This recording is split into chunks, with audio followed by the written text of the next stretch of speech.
İsrail 24'ün efirindən nə baş verir də xoş gördük dəyərli izləyicilər. Bəli, indi isə digər bir araşdırmamız da var. Belə ki, Türkiyə və İsrail arasında uzun illərdir davam edən gərginlik indi də Suriya üzərindən aparılır. Artıq tərəflər regionda ilk toqquşmalarını belə yaşayıb. Türkiyə və İsrail qırıcıları Suriya səmasında üz-üzə gəlib. Sözcü qəzetinin verdiyi məlumata görə mayın 2-də İsrail Suriyaya qarşı geniş miqyaslı hava zərbələri endirib. Vurulan hədəflər arasında Türkiyənin dəstəklədiyi Sultan Murad və Süleyman Şah qruplaşmalarının bazaları da olub. Bundan sonra Türkiyəyə məxsus F-16 qırıcıları Suriya hava məkanlarına daxil olaraq İsrail hərbi təyyarələrini elektron hərb sistemləri vasitəsilə xəbərdar edici siqnallar ötürüblər. Hər iki tərəf insidentsiz geri çəkilib. Məlumdur ki, ötən əsrdən İsrail Suriya üzərində müharibə edir, bölgədə güclənmək istəyir. İndi əlinə fürsət keçib, amma Türkiyə planlarına mane olur. Maraqlıdır, Təl-Əviv rəhbərliyinin əsas məqsədi nədir? Hadisələr niyə məhz Suriyada cərəyan edir? Təl-Əviv və Ankara region uğrunda hansı addımlar atacaq? Yaxın Şərqdə bundan sonra nələr ola bilər? İzləyək.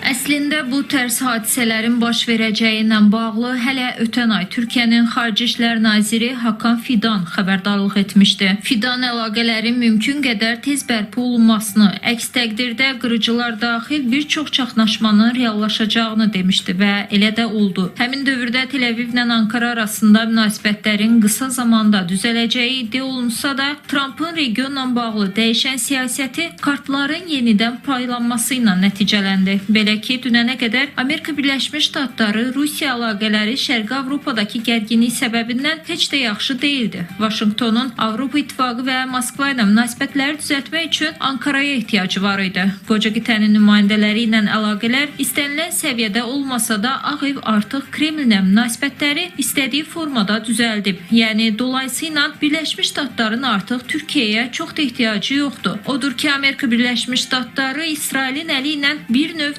Dəməşq-Ankara müttəfiqliyinin yeni hərbi gücünü test etməyə çalışır. Türkiye, Suriye'nin askeri gücünü ve savunma sistemlerini kurarken ve yeniden inşa sürecinde Suriye'yi tekrar ayağa kaldırmaya çalışırken bir taraftan da istikrarlı ve güvenliği sağlanmış bir Suriye inşa ederek kendi güvenliğini de bir şekilde garanti altına almak istemektedir.